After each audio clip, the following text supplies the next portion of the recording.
Welcome dear rockets, कैसे हैं आप सभी। और भाई साहब के ड्रामा डाई हार्ड फैंस, आपका क्या हाल है। तो आज हम आपके लिए लेकर आ गए हैं सुपर कोरियन सीरीज। देखो, इसका इंट्रो देने की जरूरत है नहीं, क्योंकि आप इसके पहले 1 मिनट को देख लेंगे ना तो नारे लगाएंगे कि हमारी मांगे पूरी करो, बाकी एपिसोड्स पेश करो। इतनी भरपूर एंटरटेनमेंट करने वाली ये सीरीज है जिसका नाम है मॉन्स्टर, जो कि 2016 में रिलीज हुई थी। आपको कहने की जरूरत तो है नहीं, सब्सक्राइब आप कर देंगे, लाइक की मैं अपेक्षा करता हूँ मूवी के खत्म होने के बाद। तो कहानी की शुरुआत में दिखाते हैं अपने हीरो को, जिसका नाम है ली। ये बहुत ही अमीर घर का लड़का है। एक्चुअली हुआ ये था कि 1 साल पहले बेचारे का एक्सीडेंट हो गया, उसमें उसकी आंखों की रोशनी चली गई थी। लेकिन इस 1 साल में उसके सुनने की शक्ति कई गुना ज्यादा तेज हो गई कि वो दूर से कोई फुसफुसा भी लेना उसको साफ साफ सुन लेता है। घर के नौकर तो धीमी आवाज में कहते हैं कि मालिक तो देख नहीं सकता, क्यों ना कुछ कीमती चीजें चुरा ले। हाँ, पर ली एक एक शब्द साफ सुन लेता है दोस्तों, और वो उनका दिया हुआ खाना नीचे फेंक देता है। फिर होती एक मीटिंग। ये देखिए, ये है ली की मौसी, जिसका नाम है मोना। ली को तो इन पर भी शक है कि कहीं उसके पेरेंट्स का एक्सीडेंट इसने तो नहीं करवाया। वो कहता है कि नौकरों को आज ही काम से निकाल दो बस। मोना कहती है, अरे 1 ही हफ्ते में कितने लोगों को नौकरी से निकालोगी तुम। पर ली को दोस्तों इसकी कोई परवाह नहीं होती। वो कहता है, जो मुझे पसंद नहीं, बस सिंपल। उन्हें मैं अपने साथ रखना ही नहीं चाहता, कहकर वो चला जाता है। ली को दोस्तों सिर्फ एक इंसान पर विश्वास है, और वो है उसका लॉयर शॉन। वो कार में जाते हुए शॉन से कहता है कि कुछ दिन बाद मेरा जन्मदिन है और मैं 20 साल का हो जाऊंगा, तब ये सारी प्रॉपर्टी मेरी हो जाएगी, राइट। फिर मुझे कोई धोखा नहीं दे सकता। लेकिन मुझे मोना पर अभी भी शक है कि वो मेरी प्रॉपर्टी हड़पने की पूरी कोशिश कर रही है, इसलिए आप उस पर नजर रखिएगा प्लीज। शॉन भी कहता है कि ठीक है। अब 1 साल पहले वो एक्सीडेंट कैसे हुआ था ये दिखाते हैं। ली, उसकी माँ और उसके पापा तीनों एक पहाड़ के रास्ते से कार में जा रहे होते हैं। अचानक ब्रेक काम नहीं करता और गाड़ी बैलेंस खो जाती है। गाड़ी तो इस तरह जाती है कि बिल्कुल किसी भी वक्त गिर सकती है वहाँ से। ली के पापा बेहोश होते हैं और उसकी माँ का पैर गाड़ी में फंस जाता है। वो बेचारी पैर निकालने की बड़ी कोशिश करती है, लेकिन निकाल नहीं पाती। ली तो आधी बेहोशी में होता है। उसकी माँ अपने बेटे को बचाने के लिए उसे गाड़ी से सड़क पर धकेल देती है, और उस रास्ते से आती गाड़ी को देखकर मदद के लिए चिल्लाती है। वो गाड़ी भी रुक जाती है। उसमें से एक रेड जैकेट और हुडी पहना हुआ आदमी बाहर आता है, पर मदद करने के बजाय दोस्तों वो कार को खाई में धकेल देता है, और इसी वजह से ली के दोनों पेरेंट्स मारे गए थे। ली की आंखों में चोट आ गई थी और वो अपनी देखने की शक्ति खो बैठा। तो प्रेजेंट में दिखाते हैं कि ली ने अपने घर के काम के लिए नए लोगों को हायर किया है। उनमें से एक है कहानी की हीरोइन जिना। ली को देखती दोस्तों वो चौंक जाती है कि जिसका मुंह तक देखना वो चाहती नहीं थी, उसके लिए अब काम करना पड़ रहा है उसको। तो यहाँ फ्लैशबैक में दिखाते हैं कि 3 दिन पहले ली अपने बनाए हुए हॉस्पिटल में ट्रीटमेंट के लिए गया था, क्योंकि ली को डर है कि मोना उसे किसी भी वक्त जान से मारने की कोशिश करेगी, इसलिए उसने अपने लिए कई बॉडीगार्ड्स रखे। हॉस्पिटल आकर बाथरूम जाता है तो वहाँ कोई पीछे से उसे कस के पकड़ लेता है। वो घबरा जाता है कि कहीं ये मोना का भेजा हुआ कोई आदमी तो नहीं जो शायद मेरा कत्ल करने की कोशिश कर रहा है। असल में दोस्तों वो जिना का भाई होता है। इतने में गार्ड्स जिना के भाई को पकड़ लेते हैं और ली उसको बुरी तरह डांट रहा होता है कि ये क्या बदतमीजी है। इतने में जिना भी आ जाती है और ली पर चिल्लाती है कि एक बीमार लड़के से कोई इस तरह बात करता है क्या, तुम्हारा दिमाग तो ठीक है ना। दोस्तों जिना नहीं जानती थी कि ली की क्या परेशानी है, और वो उसको बहुत बुरा भला कह देती है। इतने में जिना के पापा आकर ली के आगे घुटने टेक देते हैं कि प्लीज इनको माफ कर दीजिए, ये दोनों मेरे बच्चे हैं, नादानी कर बैठे। लेकिन ली उनकी एक नहीं सुनता और कहता है, तुम्हें नौकरी से मैं निकाल रहा हूँ, कहकर ली चला जाता है। जिना बहुत परेशान हो जाती है कि पापा की नौकरी तो गई, अब मुझे नौकरी ढूंढनी पड़ेगी। तब उसको पता चलता है कि ली के घर में काम के लिए कुछ जरूरत है, तो वो ली के घर जाती है। और अब प्रेजेंट में आ जाइए। ली जिना की आवाज सुनते ही पहचान जाता है कि ये तो वही लड़की है जिसने हॉस्पिटल में मुझे उल्टा सीधा कहा था। लेकिन दोस्तों ली इस समय कुछ नहीं कहता और मन ही मन सोच लेता है कि अगर ये झूठ बोलेगी तो मैं इसको नौकरी से निकाल दूंगा। वो पूछता है कि क्या हम दोनों पहले कभी मिले हैं। जिना साफ साफ बता देती कि हाँ, हम आपके हॉस्पिटल में मिले थे, मेरे भाई ने अनजाने में आपको पकड़ लिया और मैंने आपको गलत समझकर डांट भी दिया था। अब दोस्तों सच्चाई बताने की उसकी हिम्मत ली को काफी पसंद आ जाती है और वो उसे नौकरी पर रख लेता है। जिना उसका हर काम करने लग जाती है। हेयर ड्रायर से उसके बाल सुखाने से लेकर उसके शर्ट वगैरह भी पहनाती है। तब वो धीरे धीरे ली के करीब आ जाती है और उसकी खूबसूरत आंखों को निहारने लग जाती है। जिना को वैसे बुरा लगता है कि इतनी सुंदर आंखों में रोशनी नहीं है, बताओ। सब कुछ दोस्तों बहुत अच्छा चल रहा होता है। लेकिन एक दिन की बात है, मोना जिना से कहती है कि ली तुम पर बहुत विश्वास करने लगा है, इसलिए तुम्हें मेरा एक काम करना होगा। तुम उसकी हर बात को मुझे इन्फॉर्म करते रहना कि वो कहाँ जाता है, किससे बात करता है, क्या फैसले लेता है। अगर तुमने मेरा काम कर दिया तो मैं तुम्हारे पापा को उनकी नौकरी वापस दिलाऊंगी और तुम्हारे भाई का हॉस्पिटल बिल भी मैं भर दूंगी। दोस्तों ये सारी बातें ऊपर खड़ा ली सुन रहा होता है, क्योंकि उसके कान तो हमने जैसे आपको पहले बताया बहुत तेज है। फिर जिना ऊपर आती है तो ली कहता है मैंने तुम्हें नौकरी से निकाल दिया, तुम जा सकती हो। जिना पूछती है मुझे नौकरी से निकाल दिया मतलब, मैंने ऐसी कौन सी गलती कर दी? ली कहता है तुम मोना के साथ मिल गई हो और मुझ पर जासूसी कर रही हो। और दोस्तों ये सुनकर जिना को गुस्सा आ जाता है। वो कहती है कि एक तो आपकी वजह से मेरे पापा की नौकरी गई, जबकि उनकी कोई गलती नहीं थी। आज भी आप बिना सोचे समझे फटाक से मुझे नौकरी से निकालने पर उतराई, क्या बात है ये? अरे जल्दबाजी में ले हुए फैसले कितने लोगों की जिंदगी बर्बाद कर रहे हैं, कुछ पता है आपको? इसका अंदाजा है कुछ? इतना घमंड ठीक नहीं होता। और आपको क्या लगता है कि आप अंधे हैं इसलिए आप दुखी हैं? सच तो यह है कि आपका एटीट्यूड ही ऐसा है कि आपको अपने अलावा और किसी का लिहाज ही नहीं है। अगर आप हर किसी पर यूं ही शक करते रहे ना तो जिंदगी भर अकेले ही रहना पड़ेगा आपको कोई साथ नहीं मिलेगा। कहकर दोस्तों जिना उस पर तकिया फेंक कर चली जाती है। एंड ली को भी बहुत गुस्सा आता है। अगले दिन मोना की असिस्टेंट ली को कॉल करके बताती है कि आपकी जानकारी के बिना आपका हॉस्पिटल बिकने वाला है, प्लीज जल्दी आ जाइए। ली घबराकर अपने लॉयर शॉन को कॉल करके कहता है कि मुझे तुरंत हॉस्पिटल जाना है, तुम अभी आ जाओ। वो भी कहता है ठीक है और कॉल कट कर देता है। लेकिन अपने आदमियों से कहता है कि तुम तुरंत ली के घर जाओ और उसे घर से बाहर कदम भी मत रखने देना। वो तुरंत जाकर ली को एक कमरे में बंद कर देते हैं। दोस्तों तब ली को समझ में आ जाता है कि शॉन भी मोना से मिला हुआ है। लेकिन दोस्तों ली फिर भी किसी तरह हॉस्पिटल का सेल रोकना चाहता है। उस कमरे में वो एक कैंची ढूंढ निकालता है और वहाँ के स्क्रीन वगैरह को कट करके एक रस्सी बनाता है। उसकी मदद से नीचे उतरकर सड़क पर आ जाता है। अब वो लिफ्ट मांगने के लिए खड़ा होता है कि तभी वहाँ पर जिना अपने स्कूटर में आती है। वो कहती है यहाँ चिल्लाकर कोई फायदा नहीं है, यहाँ कोई टैक्सी नहीं आती। अब जिना की आवाज सुनकर वो चिढ़ जाता है और कहता है कि चलो चलो अपना रास्ता नापो, तुम मुझे मेरे हाल पे छोड़ दो। जिना भी चली जाती है। ली बेचारा नीचे सड़क पर उतरने की कोशिश करते हुए गिर जाता है और एक कार के नीचे आते हुए बच जाता है। जिना भी ये सब कुछ देखकर उस पर तरस खाती है और उसे लिफ्ट देने के लिए मान जाती है। ली के पास भी और कोई रास्ता नहीं होता क्योंकि उसको जल्दी हॉस्पिटल जो पहुंचना है। ली सीधे कॉन्फ्रेंस रूम में जाकर कहता है कि यहाँ जो भी डीलिंग होने जा रही है मेरी नॉलेज के बिना हो रही है, मेरी मर्जी के बगैर इस हॉस्पिटल को कोई नहीं बेच सकता।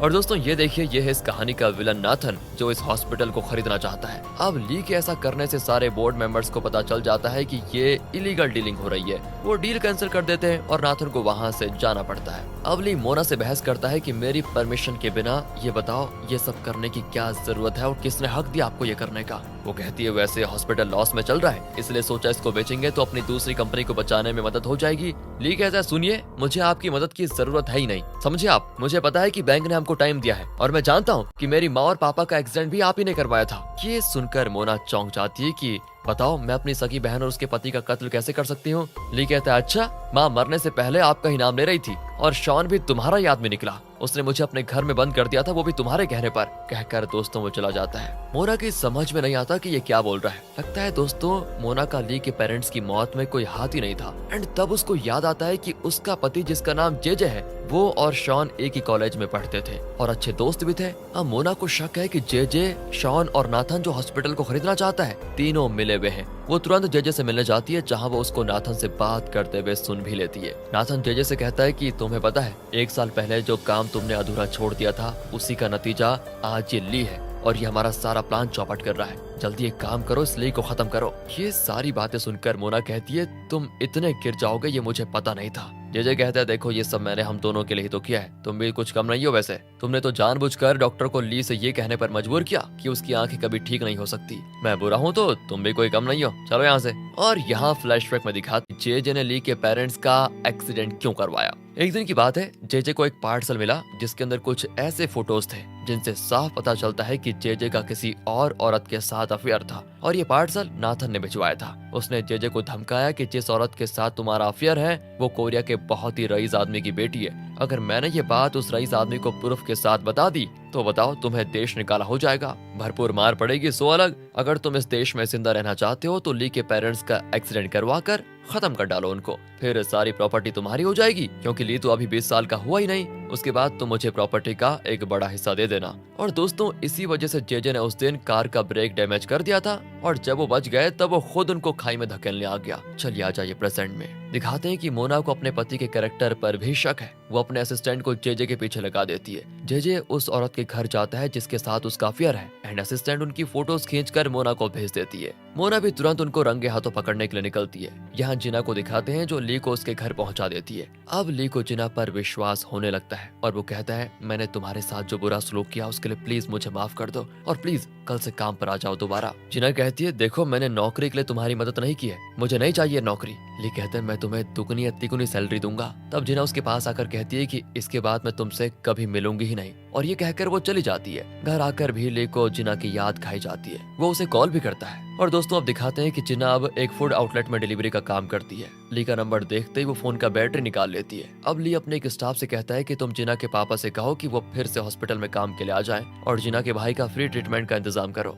ली दोस्तों ऐसा सोचता है कि अगर मैं ऐसा करूंगा तो जिना का गुस्सा कम हो जाएगा और वो फिर यहाँ पर काम पर आ जाएगी। दूसरी ओर मोना उस औरत के घर जाती है। बाहर जेजे के शूज देखकर वो दरवाजे पे कान रखकर सुनती है कि अंदर क्या बातें चल रही है। अंदर वो औरत पूछती है कि तुम मोना को डाइवोर्स कब देने वाले हो, जल्दी बताओ। फिर क्या था, इतने में मोना अंदर घुस आती है। असल में ये औरत तो मोना की बेस्ट फ्रेंड निकली। मोना कहती है, वाह भाई, मुझे तो यकीन ही नहीं होता कि तुम मेरी बेस्ट फ्रेंड होकर मेरी जिंदगी उजाड़ दोगी। कहकर वो उस औरत के बाल पकड़कर वहाँ से खींचने लग जाती है। जेजे तो भीगी बिल्ली की तरह कांपने लगता है। मोना भी उसके गाल पर कस के चांटा मारती है और कहती है, मैं तुम्हें प्रेस में पूरे शहर में बदनाम करूंगी और तुम पर पुलिस केस भी होगा, वो अलग। कहकर वो जाने लग जाती है, लेकिन जेजे उसको पकड़कर सीढ़ियों से नीचे गिरा देता है। मोना के सर पर बहुत सारी चोटें आती है और वो स्पॉट पर ही मारी जाती है। अब ये दोनों हो जाते हैं शॉक और सोचते हैं कि अब तो हमको जेल जाना पड़ेगा। लेकिन दोस्तों यहाँ जेजे की पूरी विलनगिरी सामने आ जाती है। वो एक क्रिमिनल को कॉल करता है जिसके ऊपर कई सारे केसेस हैं। जेजे कहता है, ध्यान से सुनो, मैं तुम्हें $2 मिलियन दूंगा, तो मेरी वाइफ की लाश को ठिकाने लगा दो बस। और एक काम करो, ली के हॉस्पिटल लैब में एक वायरस का पता चला है, तुम किसी तरह उस वायरस से उसको इन्फेक्ट करा दो, फिर तुम पुलिस में सरेंडर हो जाना और कह देना कि ली के कहने पर तुमने मोना को मार डाला। इस तरह उस पर इल्जाम भी लगेगा और इन्फेक्शन की वजह से कुछ दिनों में वो मर भी जाएगा। अगर तुमने ये सब कुछ कर दिया तो तुमको $2 मिलियन दूंगा मैं। दोस्तों क्रिमिनल को और क्या चाहिए था, वो मान जाता है। यहाँ जैसा ली ने एक्सपेक्ट किया था, जिना का गुस्सा कम हो जाता है और वो वापस ली के घर में काम करने के लिए आ जाती है। ली को भी उसके आने से बड़ी खुशी होती है। तब ली को वो क्रिमिनल कॉल करके कहता है कि तुम्हारे पेरेंट्स के कत्ल के पीछे किसका हाथ है ये मैं जानता हूँ। असल में उन्होंने मुझे ही कत्ल करने को कहा था। तुम एक काम करो, अपने हॉस्पिटल लैब में पहुंचो, वहीं मैं तुम्हें सारी डिटेल्स दूंगा। ली को बहुत गुस्सा आता है क्योंकि आज तक वो मोना को अपने पेरेंट्स के कत्ल का जिम्मेदार मान रहा था, लेकिन अब सब कुछ अलग ही होता है। वो तुरंत जाकर जिना को लेकर लैब में जाता है। उस क्रिमिनल ने दोस्तों पहले से ही लैब में वायरस को सेट करके रखा हुआ था ताकि जब ली अंदर आए तो वो वायरस को कमरे के अंदर उस गैस के जरिए फैला दे। जैसे ली और जिना अंदर जाते हैं तो दरवाजा लॉक करके वो रिमोट के जरिए वायरस को हवा में खोल देता है।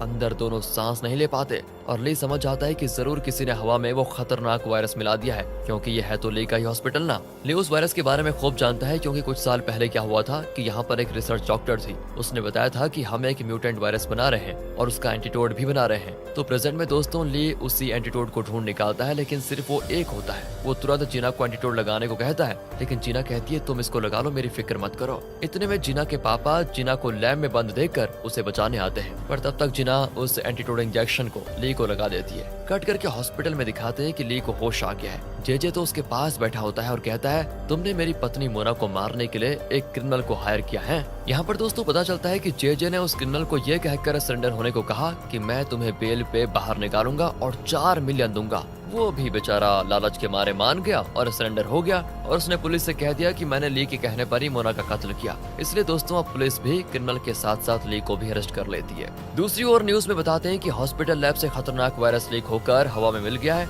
लगभग 7 लोग अब तक इस वायरस की चपेट में आ चुके हैं। दूसरी ओर ली जेल में होता है और उस क्रिमिनल का सेल कुछ ही दूर पर होता है। वो तो अपने सेलमेट्स को बताता है कि मैंने ही इसे फंसाया, मैं तो बाहर निकल जाऊंगा और मुझको $4 मिलियन मिलेंगे, लेकिन ये बेचारा यहीं पर सड़ेगा। अब दोस्तों आपको तो बताइए कि ली के कान कितने तेज है, उसकी सारी बातें ली को सुनाई देती हैं और वो समझ जाता है कि वो क्रिमिनल इसी जेल में है। अब ऐसे में क्रिमिनल के सेल में एक नए आदमी को लेकर आते हैं जिसे वो सभी मिलकर बहुत टॉर्चर करते हैं। एक दिन जब जेजे क्रिमिनल से मिलने आता है और फिर उसको वो एक ऑफर देता है कि तुम जेल के अंदर ली को खत्म कर दो और तुमने अगर ये कर दिया तो मैं तुम्हें $10 मिलियन दूंगा। इस बार क्रिमिनल को ये नामुमकिन लगता है, लेकिन अब इतनी बड़ी रकम सुनकर वो मान जाता है। उसके बाद वो ली को मारने का मौका ढूंढता रहता है और अपने साथियों से कहता है कि इसे कॉरिडोर से धक्का दे दो, लेकिन ली को सारी बातें साफ सुनाई देती हैं। हालांकि वो हमेशा क्रिमिनल से थोड़ा दूर ही रहता है। अब जैसे क्रिमिनल का साथी ली को धक्का देने आता है तो ली झुक जाता है और वो आदमी खुद गिरकर मर जाता है। अब दोस्तों आपको पता है कि क्रिमिनल के सेल में एक नया आदमी आया था जिसे वो टॉर्चर कर रहे थे। वो ली से कहता है तुम सावधान रहना यार, वो लोग तुमको मार डालना चाहते हैं। इस तरह धीरे धीरे इन दोनों की अच्छी दोस्ती हो जाती है। ली कहता है तुम्हें पता है मेरे कान बड़े तेज हैं और इसका फायदा उठाकर हम उस क्रिमिनल को और उसके साथियों को फंसा सकते हैं, मेरी मदद करोगे क्या? वो भी मान जाता है। दोस्तों अब ये दोनों एक बढ़िया सा प्लान बनाते हैं। जब क्रिमिनल और उसके साथी बाथरूम में होते हैं तो ली अंदर आता है। उसका दोस्त बाहर से धीमी आवाज में इंस्ट्रक्शन दे रहा होता है कि लेफ्ट जाना है या राइट। उसकी आवाज इन लोगों को तो सुनाई नहीं देती लेकिन ली को साफ सुनाई देती है। अब ली को यहाँ पाकर वो बड़े खुश हो जाते हैं कि ये तो सीधा शेर के मुंह में आ रहा है, अब इसकी जान तो कोई नहीं बचा पाएगा। लेकिन ली सीधा जाकर एक टॉयलेट को खोलता है तो अंदर बैठा होता है क्रिमिनल एंड वो भी बड़ा खुश कि इसने तो मेरा काम और आसान कर दिया, अकेला यहाँ पर आ गया। पर बेचारा नहीं जानता कि वही ली के हाथों फंसने वाला है। ली क्या करता है देखिए, वो टॉयलेट का दरवाजा लॉक कर देता है और कहता है मुझे मार डालना चाहते थे ना, अब देखो मैं तुम्हारा क्या हाल करता हूँ। ये कहकर वो एक रस्सी निकालता है और उसे ऊपर फिक्स करके अपने गले में फंदा डाल देता है। क्रिमिनल की तो कुछ समझ में नहीं आता कि ये बंदा फंदा डाल के करना क्या चाहता है। इसी बीच ली का दोस्त सिक्योरिटी गार्ड्स को बुलाकर ले आता है कि सर देखिए ये लोग ली का कत्ल करने की कोशिश कर रहे हैं। फिर क्या था दोस्तों, गार्ड्स आकर देखते हैं तो ऐसा लगता है जैसे क्रिमिनल ली के गले में फांसी का फंदा डालकर उसको मारने की कोशिश कर रहा है। एंड उसके बाद तो वो लोग उस क्रिमिनल को खूब पीटते हैं और वार्न करते हैं कि अगर ली को कुछ हुआ तो तुम्हारी मौत। अब ये क्रिमिनल दोस्तों ली का कुछ नहीं बिगाड़ सकता। तब ली उसको एक ऑफर देता है कि अगर तुमने मुझे सच बताया तो मैं तुम्हें 20 मिलियन दूंगा, लेकिन वो नहीं मानता दोस्तों। कुछ दिन के बाद क्रिमिनल बहुत बीमार पड़ जाता है और लगता है ये भी लैब में उस दिन वायरस से इन्फेक्ट हो गया था। इसकी मदद अब सिर्फ ली कर सकता है क्योंकि उसे ही वायरस के बारे में पता है। वो ली के पैर पकड़ कर रोता है कि प्लीज कुछ भी करके मुझे बचा लो, मुझे एंटीडोट दिलवा दो। अब पहले तो ली अकड़ कर मना करता है लेकिन फिर कहता है ठीक है, लेकिन तुम ये बताओ कि मुझे मारने का प्लान किसका था और तुम जो कुछ मेरे बारे में जानते हो वो सब कुछ बता दो वरना मैं तुम्हारी कोई मदद नहीं करूंगा भाई। क्रिमिनल कहता है कि जेजे ने तुम्हारा कत्ल करने के लिए मुझे 4 मिलियन देने का वादा किया था। उसी ने तुम्हारी मौसी मोना को भी मार डाला और उसका इल्जाम मेरे सर लेने को कहा। ये सुनकर ली एकदम शॉक हो जाता है कि असल में क्रिमिनल मोना नहीं जेजे है। वो ये भी बताता है कि असल में ऑपरेशन से तुम्हारी आंखें ठीक हो सकती थी लेकिन वो लोग नहीं चाहते थे कि तुम्हारी आंखें ठीक हो। ली को धक्के पे धक्का लगता है कि उसके इर्द गिर्द सारे उसके दुश्मन निकले। सब कुछ बताकर वो क्रिमिनल गिर जाता है। अब उसे और ली को एम्बुलेंस में हॉस्पिटल लेकर जाया जाता है। वहाँ जेजे भले आदमी की तरह डायलॉग मारता है कि अरे हमारे परिवार के तुम इकलौते वारिस हो, मैं तुम्हें कैसे भी करके बेल दिलाने की पूरी कोशिश करूंगा। पर दोस्तों ली को तो इसका असली चेहरा पता है, वो एकदम चुप रहता है। फिर ली को उसी हॉस्पिटल में एडमिट किया जाता है। अब ली एक नए लॉयर को हायर करता है और बताता है मुझे मोना के और मेरे पेरेंट्स के कत्ल में जेजे पर शक है, आप कैसे भी करके उसको अरेस्ट करवाइए। तभी अचानक वहाँ पर जेजे आता है तो नया लॉयर जेजे से मिलने जाता है। इसी बीच ली गार्ड से कहता है कि प्लीज आप दरवाजा खोल दीजिए, मुझे घुटन हो रही है। असल में दोस्तों वो इन दोनों की बातें सुनना चाह रहा था। नया लॉयर जेजे से कहता है कि ली को आप पर शक है। जेजे कहता है अरे उसे अपने पेरेंट्स की मौत के बाद गहरा सदमा लगा इसलिए उसको हर किसी पर शक होता है। ये ना एक तरह की मेंटल प्रॉब्लम है तो हमें उसको किसी मेंटल हॉस्पिटल में भर्ती करवाना चाहिए। अब ये सुनकर दोस्तों ली वहाँ से भागने की कोशिश करता है लेकिन उसका हाथ हैंडकफ से पैड पर बंधा होता है। उस रात होता यह है कि कोई उसको बचाकर बाहर लेकर आ जाता है और ये कोई और नहीं मोना की असिस्टेंट है। वो उसको एक गाड़ी में बिठाकर लेकर तो जाती है लेकिन अब पुलिस उनके पीछे पड़ जाती है। इसी बीच जेजे को भी पता चल जाता है और वो भी ली को ढूंढने में लग जाता है। इसी बीच होता यह है कि मोना के असिस्टेंट ली को बीच रास्ते में उतार देती है क्योंकि पुलिस इनकी गाड़ी के पीछे पड़ी हुई थी।